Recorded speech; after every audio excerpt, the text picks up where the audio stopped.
ठीक है। फिर तो पिछली क्लास में हम लोग ने कैपेसिटर का कॉम्बिनेशन पढ़ा था। देख लेते हैं जल्दी जल्दी क्या किया था हमने। कैपेसिटर के क्वेश्चन, कुछ और क्वेश्चन करने हैं, ज़्यादा बड़ा लेक्चर नहीं होगा ये वाला। मेनली क्वेश्चंस हैं 2-4 तरीके के। कॉम्बिनेशन ऑफ कैपेसिटर के ही कुछ क्वेश्चंस हैं, उसके अलावा और कुछ ऐसे ज़्यादा अपने को बचा नहीं है। कैपेसिटर में कुछ चीज़ें हैं जो क्वेश्चंस हैं, फिर क्वेश्चन डिस्कस करेंगे। क्वेश्चन तो हम करते रहेंगे। जो मुझे कराने हैं वो थोड़े से बचे हैं, जो तुम लोगों को पूछने हैं वो ज़्यादा हो सकते हैं। समझ रहे हैं कि नहीं? मतलब आपको जो भी कंटेंट डिलीवर हो चुका है उस पर सारा काम हो जाएगा। जो भी चीज़ें आप लोगों को बताई जा चुकी है उन पर सब हो जाएगा। ठीक है, देखो क्या क्या बताया था कल की क्लास में हमने कि कॉम्बिनेशन ऑफ कैपेसिटर होता है, पैरेलल कॉम्बिनेशन ऑफ कैपेसिटर और सीरीज कॉम्बिनेशन ऑफ कैपेसिटर। ये जो पैरेलल कॉम्बिनेशन है इनमें सबके सब सेम पॉइंट से जुड़े होते हैं। सीरीज कॉम्बिनेशन में एंड टू एंड जुड़े होते हैं। पैरेलल कॉम्बिनेशन में क्या सेम रहता है? चार्ज, पोटेंशियल डिफरेंस सभी का सेम, और सीरीज कॉम्बिनेशन में चार्ज सेम होता है। अच्छा, पैरेलल कॉम्बिनेशन में किस कैपेसिटर के पास चार्ज ज्यादा होगा? किसका क्या ज्यादा? Area, capacitance. जिसका कैपेसिटेंस ज्यादा होगा उसमें ज्यादा चार्ज जा सकेगा। पोटेंशियल तो सब सेम है। अच्छा, सीरीज में चार्ज सबके सेम है, तो बताओ वोल्टेज किसका ज्यादा होगा? चार्ज तो सबके सेम है, तो बताओ वोल्टेज किसका ज्यादा होगा? Potential difference. जिसका चार्ज तो सब में सेम है। कैसा आदमी है? कैपेसिटर के हिसाब से बताओ ना, कैपेसिटेंस से। Q बराबर CV, Q constant, V proportional to 1/C हो गया। तो C जिसका ज्यादा होगा उसका V, और जिसका C ज्यादा कम होगा उसका V। बस छोटे वाले कैपेसिटर का वोल्टेज ज्यादा हो जाए। तुम खुद ही सोचो, अगर समान मात्रा में पानी भरना है 3 टंकियों में, तीनों टंकियां जो है अलग अलग साइज की हैं, तो किस टंकी में पानी का लेवल ज्यादा होगा? छोटी टंकी में। जिसका साइज कम है, जिसका, तो उसमें लेवल ऊंचा हो जाएगा, है ना? समझ गए कि नहीं समझ गए? तुम नहीं समझी। तो सर अभी जो भी ले रहे हैं C1 C2 C3 कैपेसिटेंस है ये। आइडेंटिकल होंगे या G1 G2 G3 कैसी बातें कर रही है? क्या है ऐसे? साइज सब सेम होगा? क्यों सेम होगा तो फिर C1 C2 C3 अलग कैसे होगा? क्या कह रही हो तुम? सोचो तो, C1 C2 C3 सेम हो जाएंगे, नाम ही अलग अलग है उनके, तो वैल्यूज कैसे सेम हो जाएंगी? पीछे आओ। C1 C2 C3, इसको नहीं आया, वो उसको प्रोसेस नहीं कर पा रही, इसका प्रोसेसर जाम हो गया वहां पे। बताना बेटा, फिर से पूछ, फिर से पूछ। तो सर जो हमने कल जिस तरीके से सब किया था, हाँ। जैसे इसका जो कैपेसिटेंस था C is equal to epsilon not A by D, तो इसके एरिया और वो D पे भी हाँ वो डिपेंड ठीक है, करता वो ठीक है, वो उसकी बात ही नहीं कर रहे हम। कैपेसिटर को बढ़ाने घटाने के कई सारे तरीके बताए ना, एरिया और उनके बीच की दूरी और बीच का मटेरियल, ये तरीके हैं ना कैपेसिटेंस निकालने के। कैपेसिटेंस ज्यादा होगा कि कम होगा, उसकी बात नहीं हो रही। हम तो निकालने के बाद की बात कर रहे हैं। आप बिल्कुल बेसिक पे नहीं जाओ अभी। कैपेसिटर निकल गया, निकाला तो इसका आया C1, इसका आया C2, इसका आया C3। कोई बड़ा होगा कोई छोटा होगा, वो उनके एरिया D और बीच में क्या भरा है उस पर डिपेंड करेगा, उसकी बात नहीं हो रही। ये सिंबल है बेटा, इसको आप एज अ एरिया नहीं कहना कि अरे सर देखो तो देखने में सेम लग रहा है, ऐसे नहीं कहना। ये क्या है? सिंबल है। सिंबल तो सेम ही रहेगा ना कैपेसिटर का सिंबल। अब फोर्सेज हैं, 5 न्यूटन फोर्स को भी F लिखते हैं और 10 न्यूटन को भी F लिखते हैं। F1 और F2 लिख दो अधिक से अधिक, सिंबल थोड़ी बदलेगा, बड़ा छोटा सिंबल थोड़ी लगाएंगे हम। वेक्टर के फॉर्म में जब जो एरो बनाते हैं वो भले ही बड़ा छोटा बनाए, लेकिन कैपेसिटर के लिए थोड़ी वो करेंगे। क्या बात समझ में आई मैं क्या कह रहा हूँ? हाँ ठीक है, वो आपने जो कल पढ़ाया और जो आज पढ़ा वो दोनों को रिलेट कर रही थी, वो दोनों अलग अलग है। हाँ, मतलब आपको ये सिंबल है, आप उसको ऐसे नहीं देखो कि सर देखो सेम है तो C1 C2 C3 सेम हो गया, नहीं नहीं, वो सिंबल है, अलग अलग कैपेसिटेंस हैं। फिर इनमें चार्ज सीरीज में जुड़े हैं तो चार्ज सेम है, फिर उसमें पोटेंशियल ज्यादा होगा जिसका कैपेसिटेंस कम होगा। ठीक है, चलो आ गया समझ में। क्वेश्चन पूछने में कभी सोचा नहीं करो, कोई भी कुछ भी कैसा भी कहता रहा, बाकी की जनता कुछ भी कहे, तुम तो अपने से ध्यान रखो, अपने से मतलब रखो। सीरीज ग्रुपिंग में क्या था? नेट कैपेसिटेंस कितना आ रहा था हमारा? 1/C1 1/C2 1/C3। यहां पर जो C नेट निकल के आ रहा था वो सभी से छोटा आ रहा था, आ रहा था कि नहीं? चलो ठीक है, ये हो गया। और ये n आइडेंटिकल क्वेश्चन भी किया था हम लोगों ने, तीनों सीरीज में हो गए। अब यहाँ पर हमने अलग अलग कैपेसिटेंस भी निकालना पड़ा, फिर तीनों को पैरेलल में 1/n करके ऐड भी किया। थोड़ा सा लंबा गया पर वो तो कोई बड़ी बात नहीं है, कैलकुलेशन तो ईजी थी। अब आते हैं पैरेलल ग्रुप ऑफ कैपेसिटेंस में। पैरेलल में कुछ नहीं करना है, सेम पॉइंट है, सेम पोटेंशियल है। तो Q जो है, जो तुम टोटल Q भेजोगे वो 3 हिस्सों में बढ़ जा रहा था, Q1, Q2 और Q3 3 हिस्सों में बढ़ जा रहा था हमारा। इसको हमने ऐसे लिखा, सभी पॉइंट सेम रहेंगे इसीलिए पोटेंशियल सेम रहेगा। तो नेट में Q बराबर CV बराबर C1V1 plus C2V2 plus C3V3, V सबका सेम है, कॉमन ले लिया, काट दिया, बचा C1 plus C2 plus C3। और अगर आप नेट कैपेसिटेंस निकालोगे ना तो वो बाकी सब कैपेसिटेंस से बड़ा ही आएगा। पैरेलल में सीधे जुड़ रहे हैं ना, तो वो बढ़ के ही आएगा। समझ गए इस बात को? लग तो नहीं रहा तुम लोग समझे, क्या नहीं समझे? आ गया। आगे बढ़ते हैं भैया। अब देखते हैं, हम लोग ये क्वेश्चन कर लिया था कल हमने, अब क्वेश्चन ही करने हैं आज हमें, थोड़े ज़्यादा से क्वेश्चन करने हैं। जैसे कि हाँ, ये वाला भी क्वेश्चन कर लिया था, प्लेटो वाला। और मैंने बताया था प्लेटो वाले ढेर सारे क्वेश्चन आते हैं। प्लेटो वाले क्वेश्चन में आपको बेसिक लॉजिक समझ में आ गया तो फिर सब समझ में आ गया। प्लेटो वाले क्वेश्चन में अगर आपको बेसिक लॉजिक समझ में आ गया तो आपको सब समझ में आ गया। देखो मैं समझाता हूँ। आपको देखना है कि इस आमने सामने वाली प्लेटें अलग अलग पॉइंट से जुड़ी हैं कि नहीं जुड़ी हैं। अगर वो जुड़ी हैं तो कैपेसिटर बनाएंगी, और अगर सेम पॉइंट से जुड़ी हैं तो कैपेसिटर नहीं बनाएंगी। क्लियर है ये वाली बात? कैपेसिटर के लिए दो प्लेटें आमने सामने जरूरी हैं, उनके बीच में खाली जगह हो या कैसे भी जगह हो उससे फर्क नहीं पड़ता, बस ये है उन पे चार्ज आ जाए। अगर एक पर पॉजिटिव है तो दूसरे पे नेगेटिव कब आएगा? जब पोटेंशियल अलग अलग होंगे। अगर सेम पोटेंशियल होंगे तो सेम चार्ज रहेगा, समझे? या फिर चार्ज का फ्लो ही नहीं होगा, तब सब बेकार हो जाएगा वो। चलो प्लेटो वाले क्वेश्चन ध्यान देना, काफी सारे आते हैं, ठीक है? वो मैंने एक दो करा करके छोड़ दिए। अब इधर आते हैं, पैरेलल प्लेट कैपेसिटर। ये क्वेश्चन जल्दी से सॉल्व करना है। अब के बाद यहीं तक कर लिया था ना आप, अब आज की क्लास में ये करना है नया। देखो, a parallel plate capacitor with air as medium between the plates has a capacitance of 10 microfarad. Air अगर है तो कैपेसिटेंस है 10 microfarad. Area of capacitor divided in 2 equal halves. Area को बराबर बराबर बांटा, एरिया को बराबर बराबर बांटा 2 equal halves and filled with 2 media as shown in figure. K1 और K2 वाले मीडियम बराबर बराबर बांटा K1 और K2 से। The capacitance of the system now will be. कैसे करेंगे इसको? क्या देखने में क्या लग रहा है तुम्हें?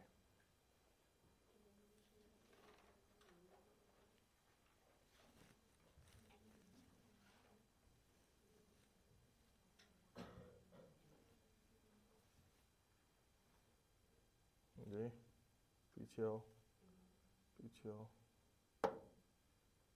एक तो बार आज तो यार मजा नहीं आ रहा मुझे।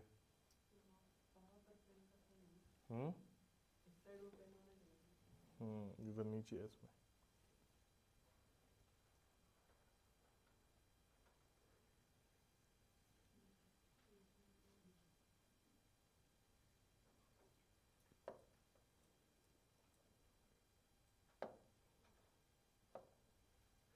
ओके, तो मैं थोड़ा बना के दिखाता हूं।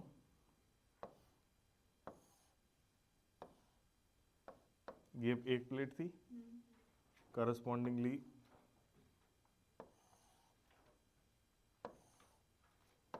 ये दूसरी प्लेट है। Area of cross section A है, बीच की दूरी हमारी D है, ठीक है? तो अब क्या करना है हमें? यहां पर इसको बांट दिया। समझ रहे कि नहीं समझ रहे? ऐसे बांट दिया, इस तरफ दूसरा मटेरियल भर दिया, इस तरफ दूसरा मटेरियल भर दिया, K1 इधर, K2 इधर। तो और हमें पोटेंशियल इस पॉइंट और इस पॉइंट के बीच में बताना है। इसको y मान लो और इसको x, ये x और ये y, इन दो पॉइंट्स के बीच में हमें पोटेंशियल बताना है। तब हम क्या करेंगे? आप लोगों को देखना है ध्यान से, ये इस हिस्से का जो K1 वाला हिस्सा है उसका एरिया लोगे तुम A/2 और बीच की दूरी लोगे D,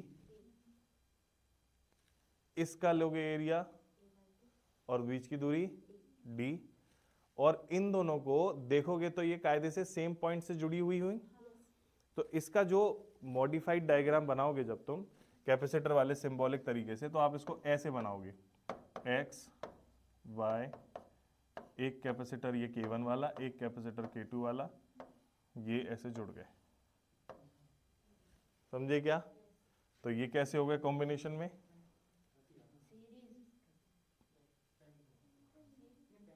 सेम पॉइंट से जुड़े हैं भाई दोनों कैपेसिटर, एक्स और वाई से। ये वाला भी एक्स वाई से जुड़ा है, ये वाला भी एक्स वाई से जुड़ा है, तो कॉम्बिनेशन कैसा हो गया? पैरेलल हो गया। देखने से फर्क नहीं पड़ता भाई साहब, काम से फर्क पड़ता है, क्या काम कर रहे हैं वो। नहीं आ रहा समझ में? दिखने में तो ऐसे आमने साथ में हो गया, तो सीरीज थोड़ी है, पैरेलल ही है वो। तो कॉम्बिनेशन कैसा रहेगा? पैरेलल। अब वैल्यूज निकाल देंगे K1 K2 की। The capacitor system now will be, पूछ रहे हैं हमसे। हाँ बेटा, एप्सिलॉन नॉट A/D की वैल्यू दे रखी है हमें 10 माइक्रोफैरड। आ गई दोनों ऐड करने के बाद। तो K1 वाले का कैपेसिटर कितना आया? 10 आया। और 4 K2 वाले का 20 आएगा। सही है, बिल्कुल सही। तो ओवरऑल जुड़ने के बाद आ जाएगा हमारा 30 माइक्रोफैरड। ठीक है, याद रखना कभी भी बीच में मीडियम भरते हैं तो नेट कैपेसिटेंस हमेशा इंक्रीज होता है। मतलब जैसे पहले एयर थी कैपेसिटर में और फिर तुमने कुछ मटेरियल डाल दिया तो कैपेसिटेंस बढ़ जाता है, चार्ज को होल्ड करने की एबिलिटी और बढ़ जाती है। ठीक है, आगे बढ़े? क्लियर है ना? कर लिया? ठीक है। अब थोड़ा सा और एक कदम और बढ़ा करके हम सवाल पूछते हैं। ठीक है,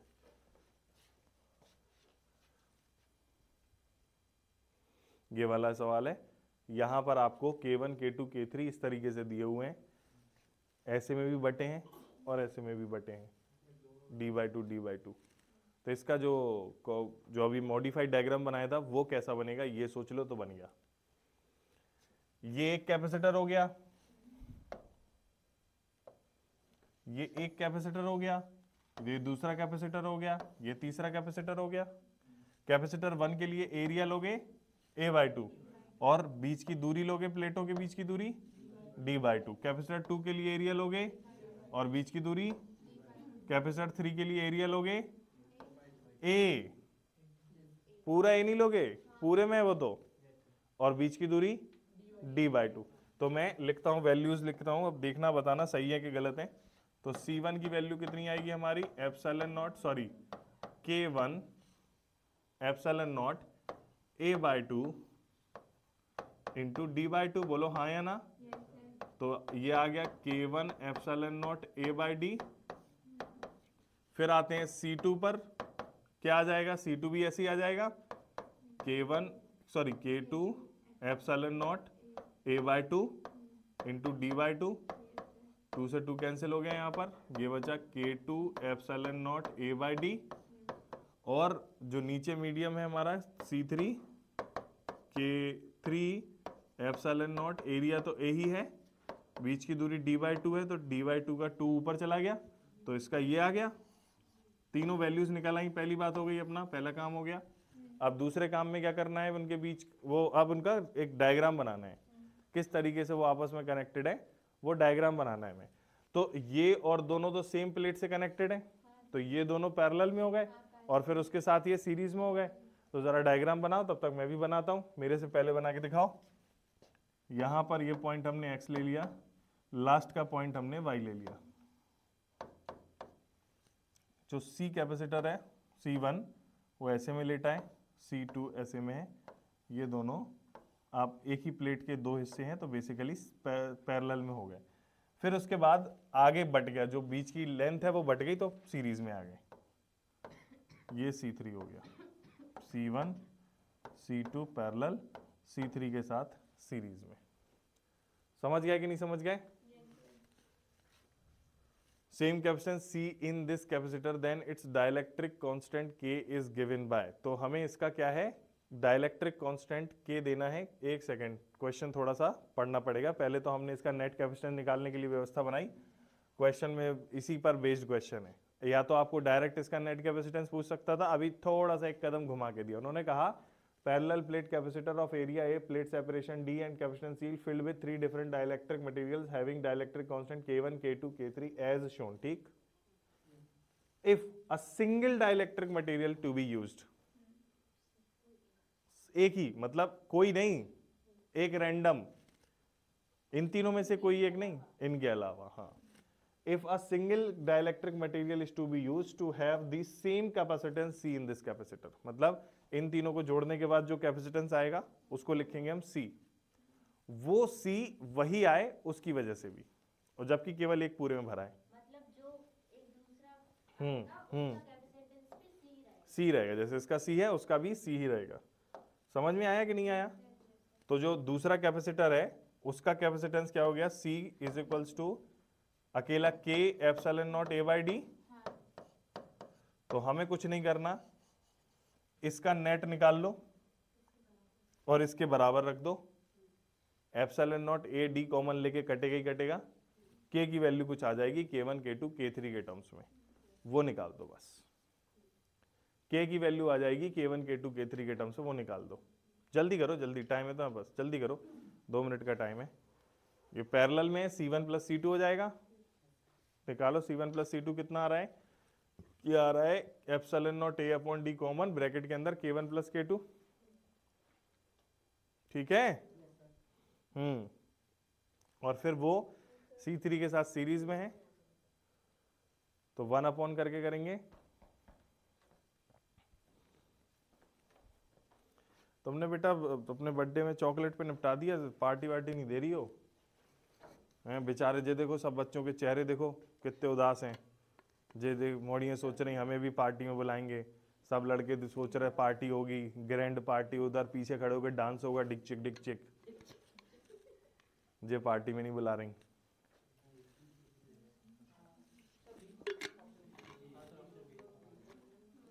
हाँ ठीक है, बिल्कुल सही, ऑप्शन बी सही आंसर है।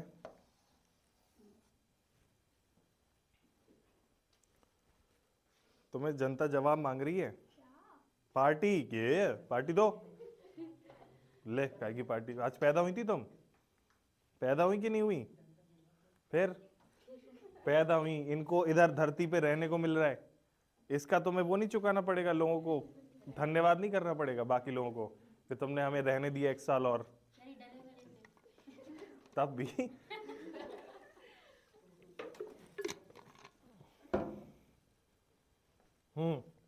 आगे बढ़े।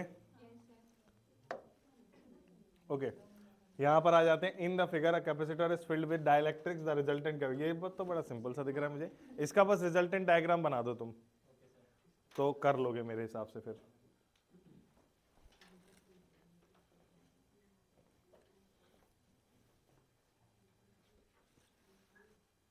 बना दो बना दो।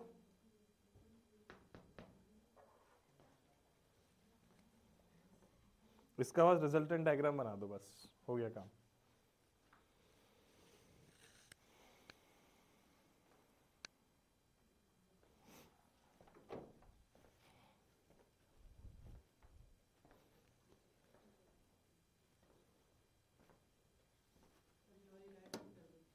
कौन सी बच्चे? हाँ ठीक है, वो उसके बर्थडे की पार्टी की खुशी में नाच रही है।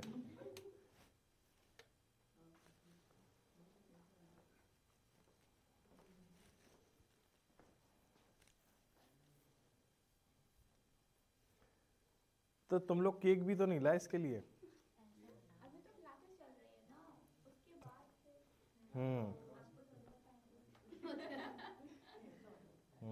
मुझे नहीं बताना है तुम लोगों को, ये बात है। इसका डायग्राम मैं बना रहा हूँ, चेक कर लो अपने से।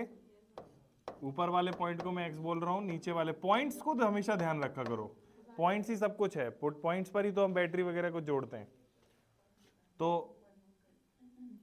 K1 वाला और K2 वाला तो एक साथ है, एक के बाद एक है, और इधर K3 वाला हो गया, तो ये दोनों सीरीज में, फिर वो पैरेलल में। सही है, बधाई हो। अब देखें तुम अगला वाला कैसे क्या आएगा, जल्दी से, तो शॉर्टकट में हो जाएगा। इसके बीच में, इन पॉइंट्स के बीच में, हाँ हाँ, इधर पॉइंट है x और नीचे पॉइंट है y, समझ गए? ये ऐसे है तो इसका एरिया a/3, बीच की दूरी a।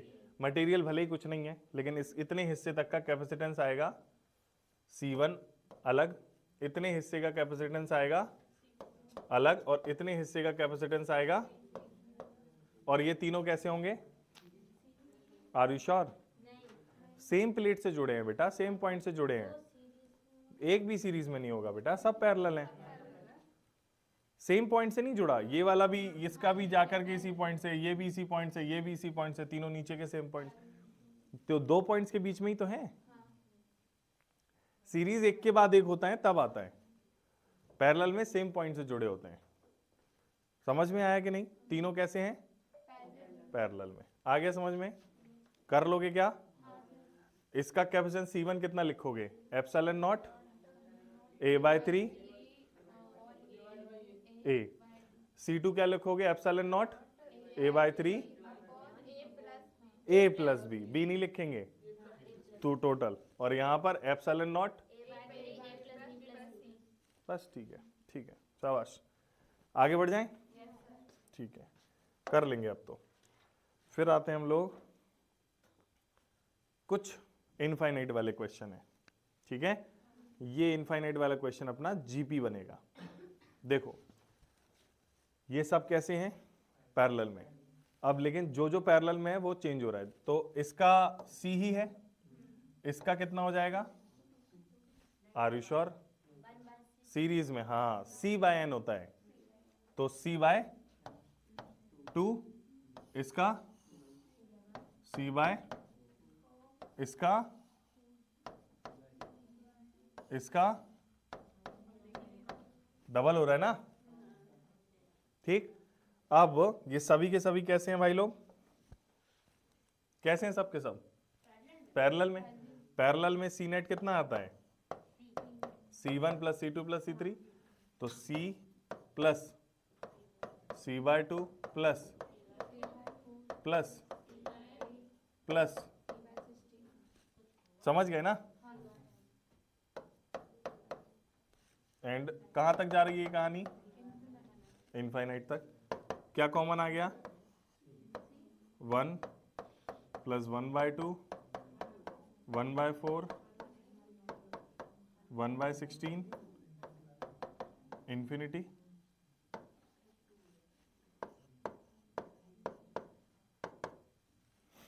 ठीक है कि नहीं है? यहां से अपन ने 1 प्लस 1/2, 1/4, 1/8, 1/16 एल, इधर इसको जीपी ले लिया। जीपी में इनफाइनाइट टर्म्स का सम का फॉर्मूला क्या होता है? A/1 - R। नहीं पता है तो लिख लो, in GP sum of infinite terms is equals to, GP मतलब ज्योमेट्रिक प्रोग्रेशन। ये बस थोड़ी सी यही बात है जो बायो वाले बच्चों को खा जाती है, छोटी छोटी चीजें मिस कर जाते हैं, कोई बात नहीं। जैसे इधर फर्स्ट टर्म है, ये फर्स्ट टर्म कितना हो गया? A कहलाता है, वो 1 है यहां पर। अच्छा, फर्स्ट टर्म और सेकंड टर्म के बीच में जो रेशियो है वो कितना है? 1/2। सेकंड टर्म और थर्ड टर्म के बीच में रेशियो कितना है? 1/2। थर्ड टर्म और फोर्थ टर्म के बीच में रेशियो कितना है? तो इसको कहते हैं कॉमन रेशियो, R। R की वैल्यू है 1/2। फिर इसको ऐड करना अब तो बस के बाहर है, लेकिन ज्योमेट्रिक प्रोग्रेशन के फार्मूले से ऐड कर सकते हैं। फार्मूला भी डिराइव किया जाता है, ऐसे वो पैदा नहीं होता, पर वो हमें अभी मेहनत नहीं करनी उस पर। तो आएगा अपना A/1 - R, जो कि A की जगह अपना जाएगा, इसको मिटा देता हूं मैं, A की जगह कितना जाएगा? 1/1 - 1/2। 1 में से 1/2 गया तो 1/2 बचा, 2 ऊपर गया तो 2 हो गया, तो फाइनल आंसर कितना आया? 2C। भूल जाओगे कैसे? ठीक है, आगे बढ़े। ओके, मुश्किल तो नहीं था ना? ठीक है,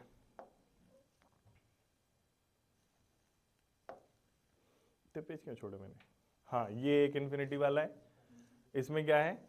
1 माइक्रोफेरेड, फिर 2, फिर 1, फिर 2, फिर 1, फिर 2, फिर 1, फिर 2, इनफाइनाइट तक। हाँ, क्या कर लेंगे? कैसे करेंगे? तो उसको प्लस कर देंगे ना, 2UF को 1F को, तो फिर वो हो जाएगा, फिर इसको कर देंगे, फिर उसको कर देंगे। कैसे? ये 1 और 2 सीरीज पैरेलल में कुछ में है क्या? सीरीज में है सर। सीरीज में है, सेम चार्ज रहेगा। इधर से चार्ज आएगा तो वो दो हिस्सों में नहीं बटेगा, तो सीरीज में है। पैरेलल में, पैरेलल के लिए सेम पॉइंट होते हैं, चलो एक पॉइंट तो सेम है, ये लेकिन इधर जुड़ा है और ये लेकिन इधर जुड़ा है, तो सेम पॉइंट भी नहीं है, सीरीज भी नहीं है और पैरेलल भी नहीं है। आप क्या करोगे? ओहो हो, तो फंस गए। क्या करेंगे? ऐसे रजिस्टर में भी आते हैं क्वेश्चन नेट रेजिस्टेंस निकालने के, और ऐसे ही हमारे उसमें भी आते हैं। देखो जरा, ये पॉइंट है x, ये पॉइंट है y, कितना है? 2 microfarad, 1 microfarad,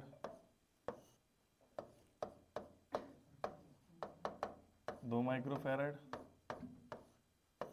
1 microfarad, 2 microfarad. Infinite की एक अच्छी बात जानते हो तुम लोग? क्या है बता इनफाइनाइट की एक अच्छी बात? ऐसे तो बहुत सारी अच्छी बातें हैं। इनफाइनाइट की जो अभी जरूरत वाली अच्छी बात है वो ये है कि आप इनफाइनाइट में अगर कुछ वैल्यू ऐड या सब्ट्रैक्ट करते हो तो आंसर इनफाइनाइट ही होता है। नहीं आ रही बात समझ में? अगर तुम्हारे पास इनफाइनाइट रुपए हैं, उसमें से कोई चोर आया और 1000 रुपए लेके चला गया, तुम्हारे पास कितने बचे? समझे कि नहीं समझे? तुम्हारा घर कोचिंग से इनफाइनाइट दूरी पर है, तुम सुबह चलोगे कि कब पहुंचोगे? कभी नहीं, कभी नहीं, या फिर इनफाइनाइट टाइम के बाद पहुंचोगे, चलते ही रहोगे। समझ गए? टोटल लॉजिक समझे इनफाइनाइट का? तो यहां पर ये जो सीरीज है, ये सीरीज में मैं एक आगे बना दूं, एक लैडर वाली सीरीज हो गई ना इनफाइनाइट लैडर, तो एक लैडर आगे कर दूं, एक लैडर पीछे कर दूं, कुछ फर्क पड़ेगा? नहीं पड़ेगा ना। मैं एक काम करता हूं, मतलब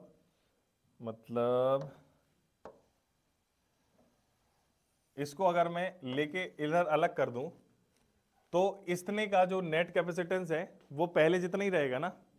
अभी भी कोई चेंज तो नहीं आया? नहीं समझे? देखो मैं समझाता हूं, कोई बात नहीं, वो लाइट आ जाएगी, चिंता नहीं करो। इधर देखो ध्यान से, बोर्ड तो दिख रहा है ना मस्त? ठीक है, कैमरे में मस्त दिख रहा है? ठीक है, मैं नहीं दिख रहा? कोई दिक्कत नहीं, मैं ऐसे भी काला सा हूँ थोड़ा, तो इसलिए नहीं दिखता मैं, तो चिंता की कोई बात नहीं है। बोर्ड दिखना है, मैं आवाज़ सुननी है, मेरी दोनों आ रही होंगी। आपको ये बात समझनी है, अगर आप इस सीरीज का नेट कैपेसिटेंस सी निकालते हो, सी, तो आप इस बची हुई सीरीज का भी नेट कैपेसिटेंस क्या निकालोगे? कुछ और तो नहीं आएगा ना? बात पक्की है? सोच लो, पक्का सोच लिया? तो मैं एक काम करता हूं, जो ये बची हुई सीरीज है ना, इस पूरे को क्या करता हूं? हटा देता हूं, ठीक, और इसकी जगह नेट कैपेसिटी जो हमारा फाइनल आंसर आने वाला है उसका लगा देता हूं सी। अब ठीक है? अब ये इनफाइनाइट से फाइनाइट हो गई। अब ये सी और 1 माइक्रोफैरड कैसे हो गए? पैरेलल में। तो अब जो बनेगा नया हमारा x और y, 2 माइक्रोफैरड और 1 प्लस सी माइक्रोफैरड, ठीक है? अब इन दोनों का रिजल्टेंट कैसे निकालेंगे अपन? 1/2 प्लस 1/1 प्लस सी, और वो आएगा कितना? टोटल के बराबर ही। टोटल हमने सी माना था, बची हुई लेटर का सी था, तो सॉल्व करने के बाद भी सी आएगा। एलसीएम लिया, कितना आया? 2, 1 प्लस सी, 1 प्लस सी प्लस 2 बराबर 1/c, क्रॉस मल्टीप्लाई 2 3, तो हो गया 3c प्लस सी स्क्वायर बराबर 2 प्लस 2c, 2c और 2 इधर ले आए, तो सी स्क्वायर प्लस सी माइनस 2 बराबर 0। बोलो यही है। अब ये क्या बन गया? क्वाड्रेटिक। क्वाड्रेटिक कैसे सॉल्व होगी यहां पर?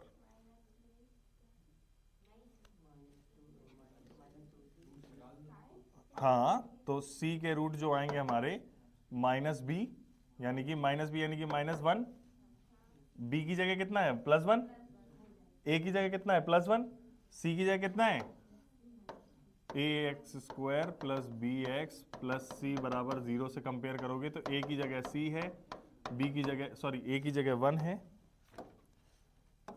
b की जगह भी 1 है और c की जगह -2 है। तो c का आएगा, फॉर्मूला होता है -b plus minus √b² - 4ac 1² - 4 into 1 into -2 divide by 2a 2 into 1 -1 plus minus 1² minus और 4 2 जा 8 तो √7 बचा। क्या भैया √7/2। अब जरा गौर से देख के बताओ, -1 इसके दो वैल्यू आ गई ना अब, क्यों भाई कौन कौन सी दो वैल्यू आ गई सी की, एक आई √7 प्लस में और -1/2 और एक आई √7 क्या 1 and -2। हाँ कैसे आ रहा है बताइए जरा, कैसे +2 -1, तो मेरा क्यों नहीं आया फिर इधर। हाँ मुझे भी लग रहा है +2 -1 आना चाहिए, तो इधर भी आ जाना चाहिए था सही। फिर श्रीधराचार्य से भी तो सही आना चाहिए, -b plus minus √b² - 4ac upon 2a। मैंने तो कुछ गलत नहीं लिखा, अरे सर लिखा है आपने, क्या गलत लिखा। हाँ 9 आएगा, शाबाश शाबाश, वेरी गुड, बधाई हो। 9 तो ये हो गया 3 - 1 2/2 1 आ गया और 3 -4/2 -2, तो माइनस तो आंसर हो नहीं सकता ना कैपेसिटेंस का, कितना आएगा नेट कैपेसिटेंस हमारा कितना आ जाएगा इस पूरी सीरीज का 1। ठीक है, मुश्किल था ये। इनफाइनाइट लैडर वाली सीरीज का रेजिस्टेंस निकालने का भी कैपेसिटेंस निकालने का भी सेम तरीका है, भूलोगे तो नहीं। ठीक है, फिर आज की कक्षा समाप्त और कैपेसिटर का टॉपिक भी हमारा समाप्त। इसमें एक दो चीज मैंने नहीं करी है, कैपेसिटर को चार्ज कैपेसिटर को डिस्चार्ज कैपेसिटर से जोड़ना, फिर उसकी चार्जिंग उसमें कितना जाएगा, वो क्वेश्चंस हैं बेसिकली। एक चीज जो मैंने नहीं करी वो है चार्जिंग ऑफ अ कैपेसिटर और डिस्चार्जिंग ऑफ, मतलब जब चार्ज कर रहे हो तो कैपेसिटर में तो चार्ज का रेट कितना होता है और डिस्चार्ज कर रहे हो तो कितनी जल्दी डिस्चार्ज हो जाता है, वो हम एसी में एक साथ करेंगे, इंडक्टर का भी करेंगे और कैपेसिटर का भी करेंगे और रजिस्टर का भी देखेंगे, तो आपको थोड़ा सा ज्यादा बेहतर आइडिया लगेगा। ठीक है, मतलब कम से कम मैं तो एसी में करवाता हूँ, बाकी कई टीचर इधर भी करवाते हैं, उससे कोई फर्क नहीं पड़ता, इधर भी कर सकते हैं हम, ज्यादा जरूरत एसी में मिलेगी तुम्हें। अभी के लिए हम लोग क्लास समाप्त करते हैं, कल मिलेंगे।